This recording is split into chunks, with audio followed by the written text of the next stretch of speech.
A veces olvido que el universo no necesita alzar la voz para cambiarlo todo. Basta con un solo dato preciso. Y eso fue exactamente lo que ocurrió cuando vi por primera vez el informe de James Webb sobre TRAPPIST-1e. Había estudiado ese planeta tantas veces que pensé que ya nada de él podría sorprenderme. Pero Webb tiene ese extraño don de extraer secretos de lugares donde solo veíamos silencio. Y ese día comprendí que TRAPPIST-1e no era solo un punto distante en el cosmos, era una historia esperando ser contada. Lo que más me impactó no fue una gran señal, ni un descubrimiento espectacular. Fue algo pequeño, discreto, casi tímido, pero imposible de ignorar. Diminutas señales químicas que no deberían existir, oscilaciones luminosas que desafiaban cualquier explicación convencional, y una estabilidad térmica que parecía actuar intencionadamente. Todo esto oculto bajo una calma que sonaba cortésmente engañosa. Era como mirar un lago en calma y darse cuenta de repente de que la superficie no se corresponde con lo que vive debajo. Y al analizar cada detalle, sentí esa familiar sensación de inquietud. No la inquietud del miedo, sino la inquietud de darme cuenta de que se había cruzado una frontera invisible. TRAPPIST-1e contenía algo demasiado valioso como para ignorarlo. Una anomalía coherente, elegante y persistente. Un tipo de comportamiento planetario que no solo desafía nuestras teorías, sino que expone sus limitaciones. Y supe, en ese momento, que si seguía ese hilo, acabaría suscitando ideas que muchos aún no están preparados para afrontar. Lo más impresionante es que todo esto provenía de datos matemáticos reales y fríos, pero al combinarlos, parecía contar una historia casi humana. Una historia de resiliencia, de adaptación, de sobrevivencia en un entorno que debería haberla destruido. Y sentí, de una manera innegable, que estaba presenciando el nacimiento de un nuevo tipo de mundo. Un mundo que no copia a la Tierra, sino que crea su propio manual. Y entonces me di cuenta. Si TRAPPIST-1e realmente es lo que sugieren los datos, quizás sea necesario reescribir la definición de planeta habitable, y con ella, todo lo que creíamos entender sobre la vida y sobre el universo mismo. Siempre me impresiona el tipo de silencio que el espacio es capaz de producir. No es la ausencia de sonido, es la presencia de un vacío que parece observarnos. Cuando vi por primera vez los datos de TRAPPIST-1e, sentí precisamente eso. Un silencio que transmitía una especie de intención. El telescopio espacial James Webb no suele revelar incertidumbres, pero había algo diferente allí, casi personal. Como si el planeta ocultara algo tras una pantalla cósmica. TRAPPIST-1e siempre había sido un candidato prometedor, por supuesto uno de los pocos mundos en la zona habitable de una estrella enana ultrafría. Pero había algo en ese registro espectral que me inquietaba, algo que no encajaba con las tablas y modelos que también conocía. Durante mucho tiempo, un hecho astronómico me había provocado esa vieja sensación, ese ligero escalofrío que me recorría la espalda. Siempre respeté ese escalofrío, suele ser sincero, y en ese momento hablaba con fuerza. Mientras analizaba el flujo de luz que se filtraba a través de la frágil atmósfera del planeta, me di cuenta de que faltaba un patrón que esperaba encontrar. No era una ausencia cualquiera, era un silencio científicamente imposible. Y este tipo de silencio siempre tiene consecuencias. He visto esto en otros exoplanetas, pero nunca con tanta claridad. Webb, una vez más, revelaba algo que ni siquiera sabíamos que buscábamos. Recordé informes antiguos, anteriores a James Webb, cuando el Hubble y el Spitzer intentaron extraer información de ese pequeño y distante punto. Nunca obtuvieron nada concluyente. En aquel momento, esto se interpretó como una limitación tecnológica. Ahora me doy cuenta de que quizás era el propio planeta el que obstaculizaba la aproximación. TRAPPIST-1e nunca fue ruidoso, siempre supo ocultarse demasiado bien. Y eso, en un sistema tan cercano y tan bien estudiado, siempre me pareció sospechoso. Y fue precisamente este silencio, este vacío tan lleno de intenciones, lo que abrió la puerta a lo que vendría después. Porque cuando el universo está demasiado silencioso, suele ser porque está a punto de decir algo importante. Y presentí que esto sería solo la primera señal de algo mucho mayor, algo que comenzaría a revelarse en el siguiente dato que Webb enviaría. Recuerdo perfectamente la noche en que llegó el paquete de datos, como si mi cuerpo lo hubiera registrado para siempre. Webb envió la actualización con su habitual serenidad, pero había algo que no encajaba con la calma monótona de los informes anteriores. Era como si una línea específica latiera ligeramente, exigiendo atención. No era emoción, las máquinas no sienten eso, sino un ritmo anómalo, una desviación que parecía respirar. Y sentí una opresión en el pecho, casi como si estuviera frente a algo vivo. Eché un vistazo al gráfico y enseguida comprendí el problema. No debería haber un pico en esas frecuencias. TRAPPIST-1e no tenía registros de actividad que lo justificaran. Ningún modelo atmosférico ni proyección estándar apuntaban a ese tipo de señal. Era una señal demasiado nítida para ser un error, pero demasiado compleja para ser una coincidencia. Y supe desde el primer segundo que estaba a punto de cruzar una peligrosa frontera entre la expectativa científica y algo que desafía la lógica misma.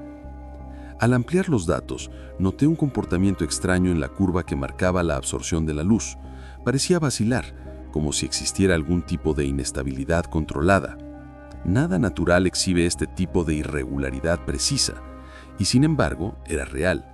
El telescopio Webb no inventa detalles, registra, entrega, observa, y lo que presenció en ese momento fue mucho más allá de lo que solemos llamar simple ruido instrumental.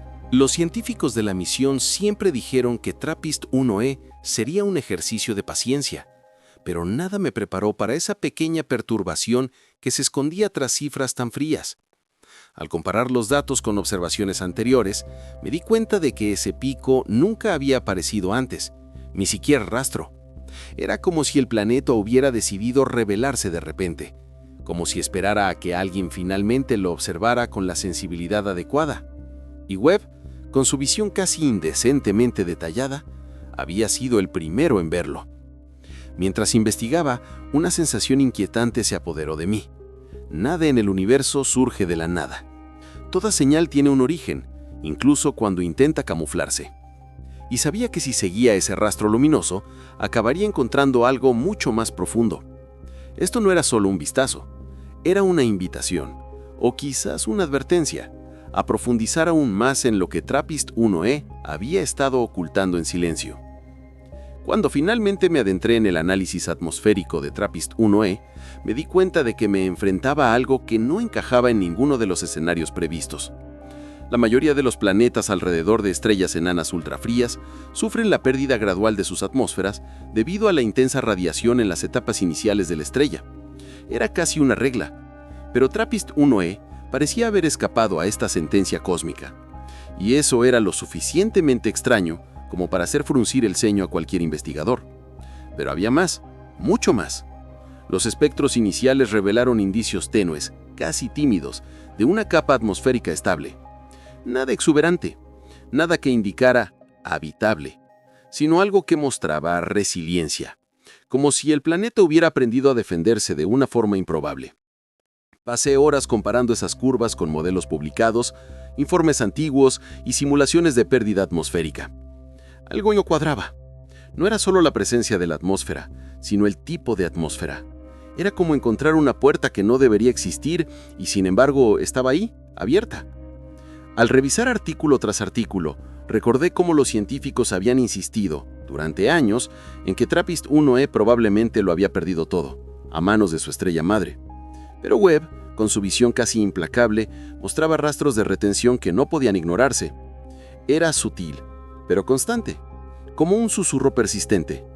Y en el fondo sabía que estos susurros siempre traen consigo historias antiguas, supervivencias improbables y condiciones que aún no comprendemos del todo. Me sentí pequeño ante esa persistencia. Lo que realmente me inquietó fue darme cuenta de que algunos patrones atmosféricos se asemejaban vagamente a procesos que solo solemos observar en mundos geológicamente activos. Ciertos equilibrios, ciertas líneas en el espectro, no deberían estar ahí, no así. Y cuanto más observaba, más me parecía que TRAPPIST-1e mantenía una estructura atmosférica por medios que aún no podemos explicar, como si el planeta defendiera su propia existencia, línea a línea, átomo a átomo. Y fue en ese momento, mientras contemplaba esa atmósfera improbable, que me di cuenta de que había algo más oculto ahí, algo que Webb había registrado con un cuidado absurdo, un detalle químico, una firma particular, algo que podía cambiar por completo la interpretación de lo que veíamos. Y fue precisamente esta firma la que me llevó al siguiente paso, quizás el más inquietante de todos. Al ampliar el espectro y centrar mi atención en las líneas más sutiles, noté algo que me detuvo, literalmente, como si el tiempo se hubiera detenido un poco. Había una firma química que no debería estar allí, un conjunto de absorciones que nunca aparecían espontáneamente en mundos tan jóvenes y expuestos. No era nada llamativo, nada deslumbrante. Era discreto, incluso elegante, pero tenía una fuerza que cualquier científico experimentado reconoce de inmediato. Sugería estabilidad orgánica. No vida, no inteligencia, pero estabilidad. Y eso ya era demasiado. Pasé horas comparando esas diminutas ondas con bases de datos de moléculas conocidas.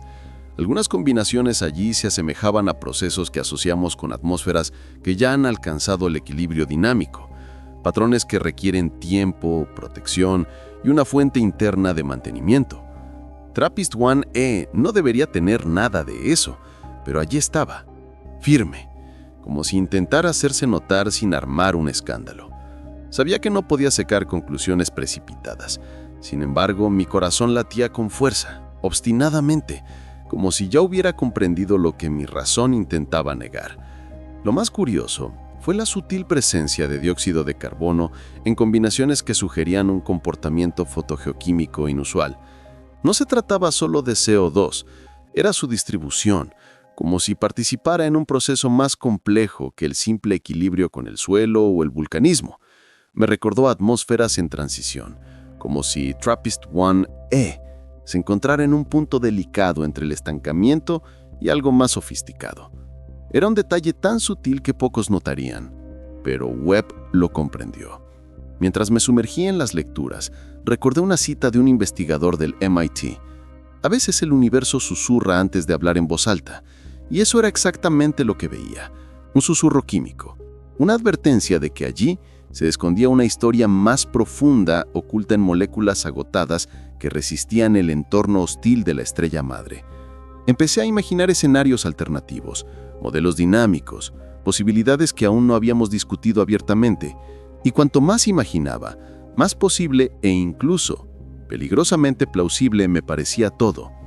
Pero lo que realmente me desconcertó fue darme cuenta de que esta firma química no era aislada. Iba acompañada de un comportamiento extraño en la forma en que la luz estelar atravesaba el planeta. Algo casi imperceptible, pero capaz de cambiar por completo la interpretación de lo que llamamos un entorno habitable. Y fue entonces cuando me di cuenta de que necesitaba analizar el siguiente dato con más atención que nunca. He analizado cientos de curvas de luz a lo largo de mi vida, y la mayoría siguen un patrón casi cómodo, predecible, repetitivo, casi monótono. Pero la de TRAPPIST-1e tenía algo inquietante. Cuando la luz de la estrella TRAPPIST-1 atravesó la atmósfera del planeta, se produjo una oscilación que no coincidía con ningún proceso natural conocido. Era como si la luz vacilara un instante, creando una especie de onda irregular que parecía desafiar los modelos. Una pequeña anomalía, sí, pero de esas que lo cambian todo. Pasé horas recalculando los datos, ajustando parámetros y comparándolos con otros planetas que orbitaban la misma estrella. Ninguno mostró ese comportamiento. Era exclusivo de TRAPPIST-1e y eso lo hacía todo aún más inquietante. Si fuera un defecto del Webb, debería aparecer en otros mundos observados en la misma ventana. No fue así. Si fuera ruido instrumental, la variación sería aleatoria. No lo era. Era demasiado consistente para ser un error y demasiado errático para ser una coincidencia. Y en ese momento supe que me enfrentaba a algo real. Lo más intrigante fue que la oscilación se producía precisamente en los segmentos donde la atmósfera exhibía esas extrañas firmas químicas. Era como si la luz interactuara con algo inesperado, algo que absorbía y liberaba energía de forma inusual. Intenté explicarlo con procesos comunes, partículas en suspensión, nubes densas, aerosoles metálicos, pero ninguno de ellos reproducía el fenómeno. La luz parecía estar en un diálogo con el planeta, un diálogo que aún no podía interpretar.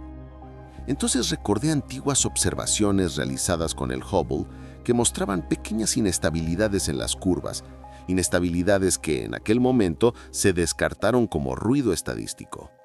Quizás nunca lo fueron, quizás siempre fueron el preludio de lo que Webb ahora ha revelado, con su brutal precisión. Y pensar que lo ignoramos durante años me causó una profunda inquietud. Casi como si hubiéramos pasado por alto una importante advertencia que estuvo ahí desde el principio, parpadeando tímidamente. Pero lo que realmente me dejó sin aliento fue darme cuenta de que estas oscilaciones no solo repetían un patrón, sino que se alineaban con eventos pasados de la propia estrella TRAPPIST-1e, como si el planeta y la estrella compartieran un antiguo secreto, un comportamiento heredado de algo mucho más grande que sus órbitas estables. Y para comprender esto, necesitaría repasar la turbulenta historia de todo el sistema. Cuando comencé a revisar la historia del sistema TRAPPIST-1e, me sentí como si abriera un archivo antiguo, lleno de páginas dobladas y anotaciones apresuradas en los márgenes. Hoy en día, la estrella siempre se ha descrito como tranquila, una enana ultra fría con un comportamiento relativamente estable. Pero no siempre lo fue. Su pasado estuvo marcado por intensas explosiones, estallidos de radiación y periodos violentos que podrían haber esterilizado cualquier mundo a su alrededor. Y sin embargo, TRAPPIST-1e seguía ahí, firme, con una atmósfera que no debería haber sobrevivido a nada de eso. Lo más curioso es que al analizar los registros de actividad estelar de los últimos años, noté algo desconocido. Antiguos picos que coincidían con esas extrañas oscilaciones de luz en el exoplaneta. Como si de alguna manera el planeta hubiera registrado las cicatrices luminosas de estas oleadas y las hubiera incorporado a su propia estructura atmosférica. Era una idea audaz, por supuesto, pero tenía un sentido casi inquietante. TRAPPIST-1e parecía haber aprendido a comunicarse con la estrella o a protegerse de ella de una forma que aún no podemos explicar. Todo el sistema siempre ha estado rodeado de un aire de misterio, sobre todo porque los 7 planetas están tan cerca que sus gravedades interactúan de forma casi coreografiada. Son mundos que se atraen, se empujan y se influyen mutuamente como piezas de un mecanismo antiguo. Y al pensar en ello me pregunté si todo lo que veía en TRAPPIST-1e no se refería solo a él, sino a todo el sistema. Quizás el planeta no era el único en su rareza. Quizás esa firma química, esa oscilación de la luz formaba parte de una historia colectiva.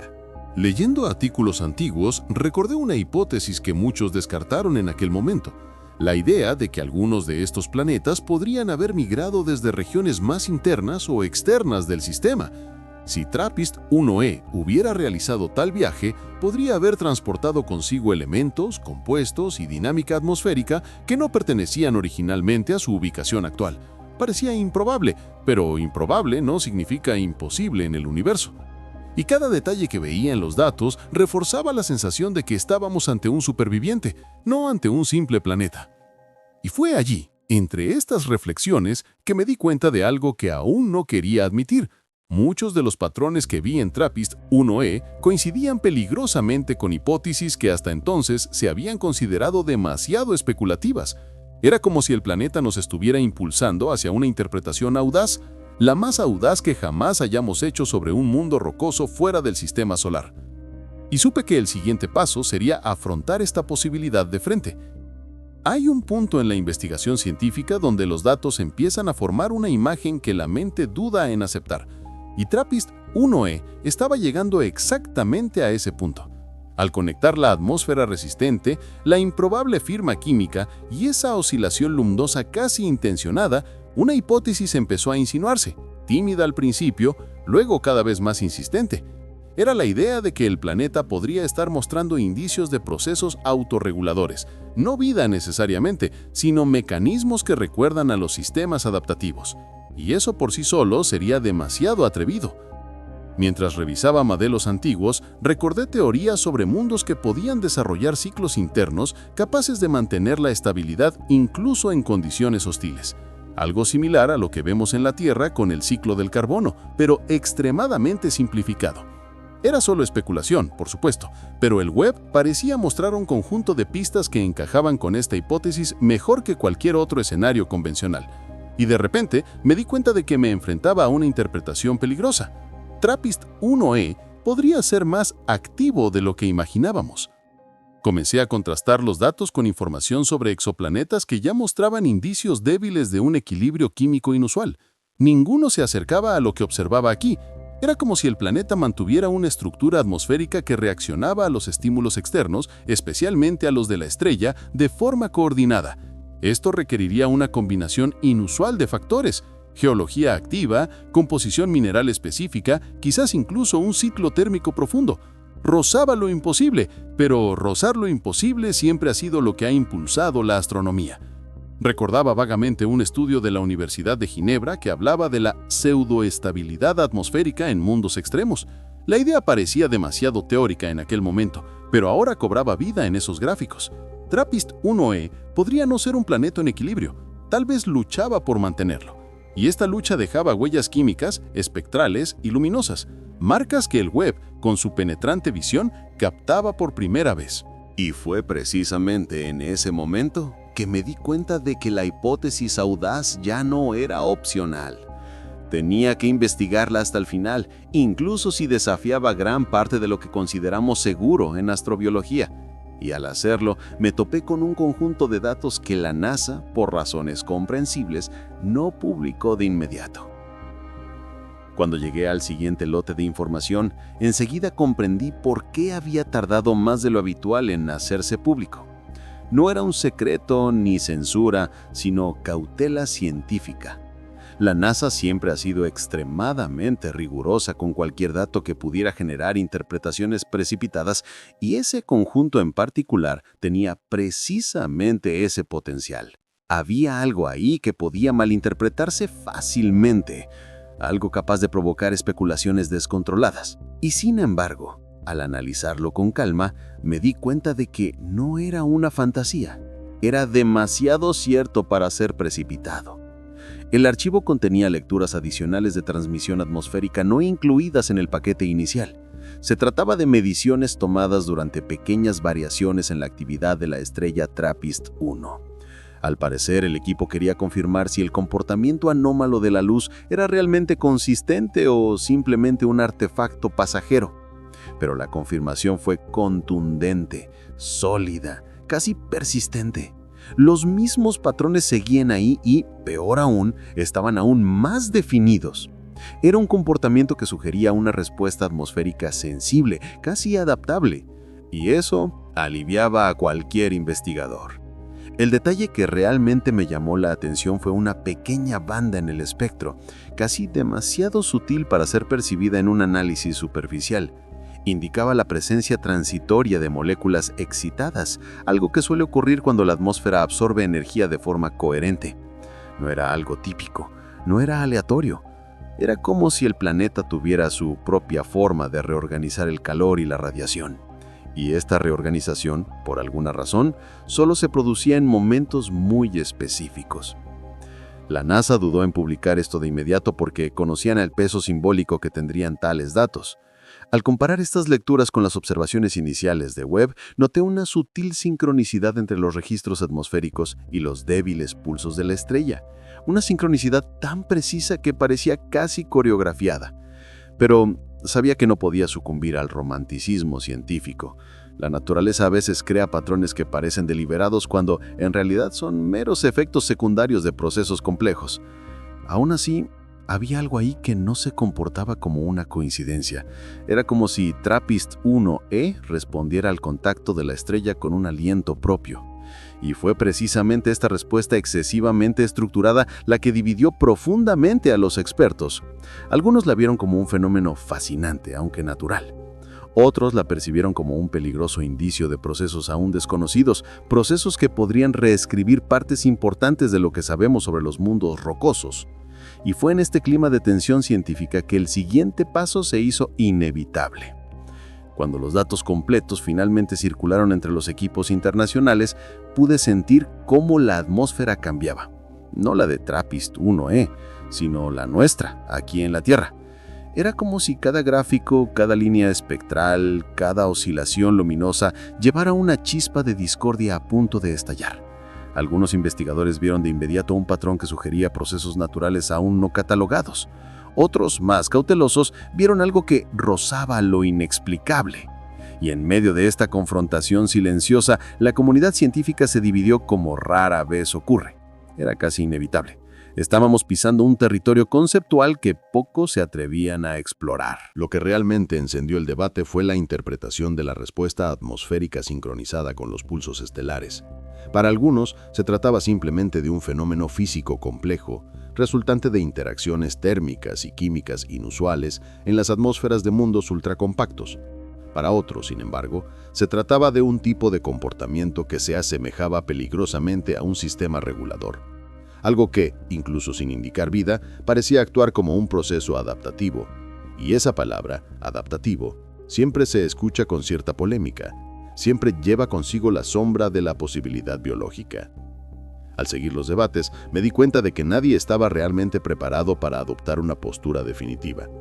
La propia NASA mantuvo un tono cauteloso, destacando que nada indicaba vida, pero que de hecho existían fenómenos aún no comprendidos. La Agencia Espacial Europea, a su vez, señaló que tales patrones nunca se habían observado con tanta claridad, y el Instituto Max Planck argumentó que los modelos atmosféricos tradicionales estaban fallando ante las lecturas de Webb. Era una tensa danza de cautela y curiosidad, como si todos intentaran tocar lo desconocido sin tocarlo realmente. Personalmente, sentí que algo allí estaba a punto de romper una barrera. Era como si TRAPPST-1e nos invitara a mirarlo desde una perspectiva diferente, menos apegados a los paradigmas que nos confortan. Y esta invitación era incómoda. Exigía valentía intelectual, exigía admitir que quizás nos encontrábamos ante un fenómeno que no encajaba en ninguna categoría estructurada. Y cuanto más observaba, más me daba cuenta de que la división entre especialistas no era solo científica, sino emocional. Era el miedo ancestral a enfrentar lo que el universo podría estar ocultando. Pero el punto de inflexión fue un detalle aparentemente pequeño, casi inocente, que empezó a emerger en análisis refinados, algo que, a primera vista, parecía irrelevante hasta que dejó de serlo. Un detalle que, siendo tan modesto, terminó convirtiéndose en la pieza que reorganizó todo el rompecabezas de TRAPPST-1e y que me llevó a ver al planeta con una claridad completamente nueva. Cuando ese último detalle apareció en el análisis refinado, me di cuenta de que algo dentro de mí jadeó por unos segundos. No fue dramático, fue instintivo, casi biológico. Era una variación minúscula en la tasa de absorción de calor. Algo tan sutil que podía pasar desapercibido incluso para los ojos más atentos. Pero la diferencia estaba ahí, firme, repetida, casi tenaz. Y revelaba algo que nadie se había atrevido a afirmar explícitamente. TRAPPST-1e mantenía su temperatura interna con una eficiencia que no correspondía a su edad, ni a su distancia de la estrella, ni al tipo de planeta que conocíamos. Ya había visto planetas geológicamente activos, mundos que exhalaban calor y lo liberaban en ráfagas discretas. Pero TRAPPST-1e hizo algo diferente. Retuvo el calor, lo distribuyó, lo organizó, casi como un organismo enorme que intentaba mantener el equilibrio frente a estímulos externos. De nuevo, no se trataba de vida, sino de un comportamiento termoquímico que recordaba a los procesos reguladores. Ninguno de los modelos que utilicé logró reproducir este comportamiento sin recurrir a variables que nunca nos atrevimos a utilizar: ciclos internos profundos, minerales con alta capacidad calorífica o algún tipo de actividad que aún no hemos clasificado formalmente. Mientras probaba hipótesis, me di cuenta de que esta retención térmica era la clave que unificaba todos los misterios anteriores. ¿La atmósfera resiliente? Explicable. ¿La improbable firma química? También explicable. ¿Las oscilaciones de luz casi coreografiadas? Alineadas. ¿La extraña respuesta a los pulsos de la estrella? Encajaba a la perfección. Era como si TRPTIST-1e tuviera una ingeniería natural que le permitiera amortiguar impactos energéticos, reorganizar el calor y preservar moléculas frágiles. Un planeta que, contra todo pronóstico, aprendió a sobrevivir en un entorno que debería haberlo destruido.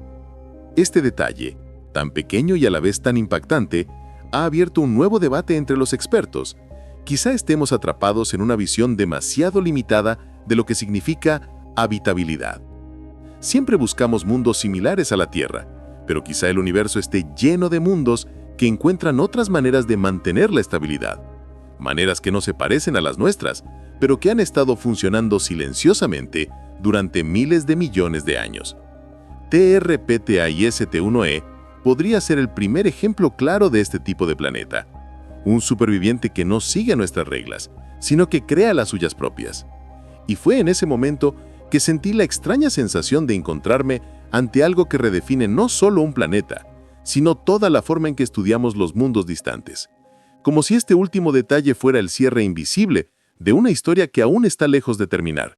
Porque ahora, con todo esto sobre la mesa, me doy cuenta de que el misterio de TRPTAIST1e no termina aquí. Solo ha cambiado de forma, preparando el terreno para algo aún mayor que quizá Webb ya esté capturando sin que nos demos cuenta.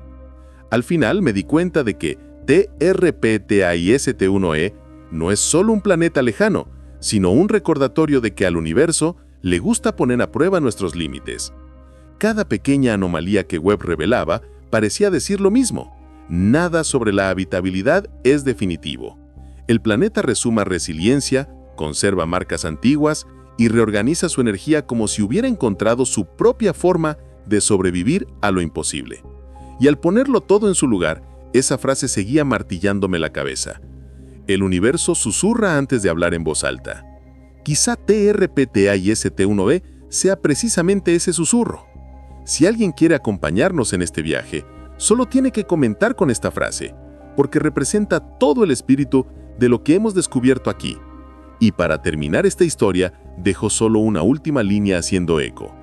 El misterio no ha terminado, simplemente ha cambiado de forma.